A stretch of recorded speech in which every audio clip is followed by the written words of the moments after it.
आप देख रहे हैं PSGMD की कहानी की ओर। मेरा नाम राजू है और मैं राजस्थान का रहने वाला हूँ। पैसे से मैं एक ट्रक ड्राइवर हूँ।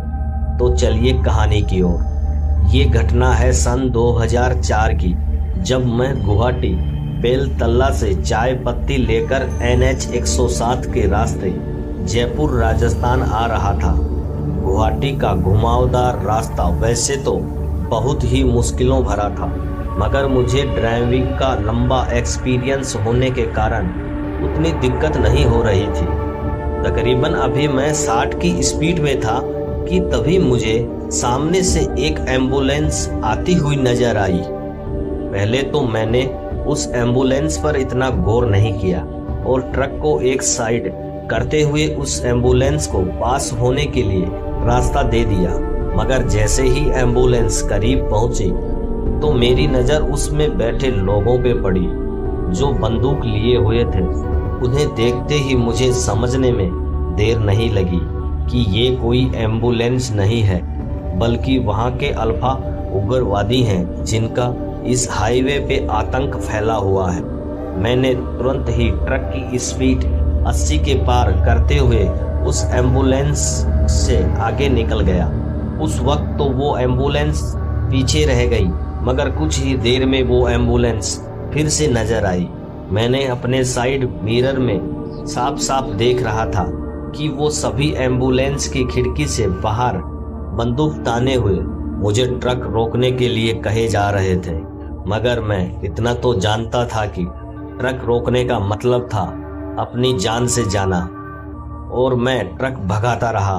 वो अल्फा उग्रवादी अब अपनी एम्बुलेंस लिए मेरे बेहद करीब पहुंच गए थे, जिससे मुझे इस बात का डर था कि कहीं वो लोग ट्रक के टायर पर गोली न मार दें। ऐसे में ट्रक कहीं भी पलट जाता और मैं मारा जाता। वो अल्फा उग्रवादी पूरी कोशिश कर रहे थे मेरे ट्रक के बराबर आने की, मगर मैं उन्हें आगे आने ही नहीं दे रहा था। मेरे थरथराते हाथ पैर साफ बता रहे थे कि मैं अंदर से किस कदर डरा हुआ था, मगर मैंने अभी हिम्मत नहीं आ रही थी। लगभग 40 किलोमीटर तक वो अल्फा उग्रवादी मेरी ट्रक का पीछा ही करते रहे। तभी मेरी नज़र सामने एक ढाबे पे पड़ी जो एक फौजी ढाबा था। उस ढाबे को देखते ही मैंने ट्रक ठीक ढाबे के करीब लगा दी। मेरी ट्रक को रोकते ही वो एम्बुलेंस आगे निकल गई। मैंने अभी तक ट्रक रोका ही था कि सामने ढाबे से एक फौजी जिसके हाथ में बंदूक थी वो चिल्लाते हुए बोला, हाँ भाई, ट्रक से बाहर उतर। उस फौजी के कहते ही मैं तुरंत ही ट्रक से बाहर उतरा और मेरे उतरते ही उस फौजी ने कहा, अबे तुझे मरना है जो इतनी तेज ड्राइविंग कर रहा है। अभी ट्रक पलट जाती तो क्या होता। इस पर मैंने हाथ जोड़ते हुए कहा, वैसे भी मैं मरता। अल्फा उग्रवादी मेरे पीछे पड़ गए थे। मैं अभी अपना दुख बता ही रहा था कि उस फौजी की नज़र मेरे थरथराते पैरों पर गई, जिससे वो समझ गए कि मैं काफ़ी डरा हुआ हूँ। मेरी हालत को देखते हुए उन्होंने कहा, अब डरो मत, वो दोबारा लौट कर नहीं आएंगे। फिर कुछ देर वहीं बिताने के बाद मैं ट्रक लेकर अपने रास्ते निकल गया। हालांकि अभी भी मेरे हाथ पैर कांप रहे थे, मगर निकलना भी तो बहुत ज़रूरी था।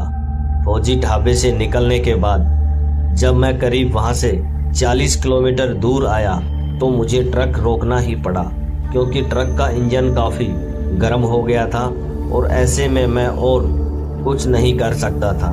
लिहाजा इसमें ट्रक साइड में ट्रक लगाकर इंजन का ठंडा होने का वेट करने लगा। मैंने अभी तक ट्रक रोकी ही थी कि मेरे सामने नज़र एक आते हुए आदमी पर पड़ी जिसके पूरे शरीर में बहुत से छेद थे। उसे देखते ही मैं समझ गया कि अब एक और मुसीबत गले पड़ गई। मैंने उसी वक्त ट्रक स्टार्ट करने की बहुत कोशिश की, मगर ट्रक स्टार्ट ही नहीं हुआ। मेरी नज़रें अभी भी उसी आदमी पर पड़ती जा रही थी जो मेरी तरफ बढ़े चले आ रहा था। तभी अचानक वो मेरे ट्रक का दरवाज़ा खोला और ट्रक का दरवाज़ा खुलते ही मैंने देखा कि बहुत सारे लोग ट्रक के आसपास बाहर जमा हैं। उनके चेहरे इतने भयानक थे कि मेरी चीख निकल गई और देखते ही देखते वो सारे लोग ट्रक के अंदर घुस गए और मुझे पकड़कर ट्रक के नीचे उतारते हुए सड़क के बीचों बीच पटक दिया। वो सारे के सारे मुझे घेर कर नोचने लगे थे कि तभी वहां पर एक फौजी ट्रक आ पहुंचा और उस फौजी ट्रक के रुकते ही वो सारे वहां से गायब हो गए। मगर तब तक मैं लहूलुहान हो गया था। उन फौजी भाइयों ने मुझे उस रात उन भूतों से बचा लिया।